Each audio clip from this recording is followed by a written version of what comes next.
think your house is fairly clean, think again. Scientists, who are for the first time starting to look at the ecology of the great indoors, have found the average house could have about 100 species of insects, spiders and other bugs living inside. Here's looking at you, housemate. An image of a carpet beetle. Photo CSIRO. Among the most common are book lice, dog food-eating carpet beetles, gall midges and dark-winged fungus gnats. The indoor biome has never really been studied by entomologists. But now they are starting to turn their magnifying glasses to our homes, and revealing an extraordinary array of bugs. We know indoor biodiversity is very broad, says Dr. Brian Lessard, an entomologist with the CSIRO's Australian National Insect Collection. But no one has really studied this, so it's a research area that's really exciting. There is not much known, and we take it for granted. Working with a team of researchers from the US, Dr. Lessard has been studying the biodiversity of houses in Canberra and on Magnetic Island. In March they crawled through the homes, peeking under beds and vacuuming carpets in an effort to collect all the insects that call a house a home. There's an extraordinary amount of biodiversity within our homes. Photo CSIRO. They are still compiling their findings, but a pilot study by the same team in North Carolina last year shows what we might expect. There, they found up to 211 different types of arthropod, insects and spiders, all coexisting within a single house, with the average house being home to 93 separate species. The research also found a strong link between a neighborhood's wealth and a household's biodiversity, probably because wealthier houses tend to have more indoor plants, which encourage bugs inside. It all lends scientific weight to the old saying, you're never more than 3 feet away from a spider. That's true, laughs David Bock, an environmental scientist with the Australian Museum. But most of them are the size of pinheads. Spring and summer are peak bug season, as the warmth kickstarts their breeding processes, Mr. Bock says.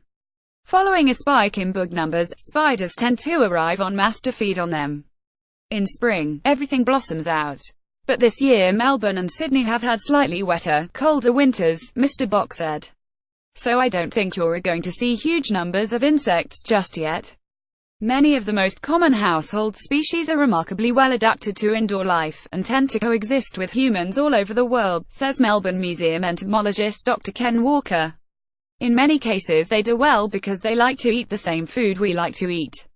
Book lice are often found merrily munching away in containers of cereal or flour, for example. While disgusting, they are not harmful, Mr. Walker says. What I often recommend is you just freeze the container that they got into. That'll kill them, and you just add a bit of protein to your flour. What's in your house? Photo Public Health Image Library. Dr. Gary Alpert. European house centipede Scuttigera coleoptrata, an introduced species from Spain. Australia has its own native centipedes, but Scuttigera coleoptera are more common indoors. Like bathrooms, can grow up to 6 centimeters, gaining more legs as it does. Eats other small insects. Photo Stanislav Krijic. Bilab.cz. Book lice Psocoptera are among the most ubiquitous indoor insects. You often find them in flour and rice, but they don't eat the grains, they feed off mold that has grown on the grain itself. Carpet beetle Anthronus verbici. This species likes munching on carpet fibers, dog food, spider webs, anything, really. If you've seen a patch of carpet missing, they might be the culprit, says Dr. Lessard. Photo Cougar Mazog. Wikipedia. Wolf spider Lycosidae. These common spiders do not make webs but wander through houses to find their prey. Their bites are generally not dangerous to humans. They are known as vagrant hunters. Photo Peter Halash. Black house spider Badumna insignis. This critter builds untidy, funnel-like webs near windows and lights to catch flying insects attracted to the light.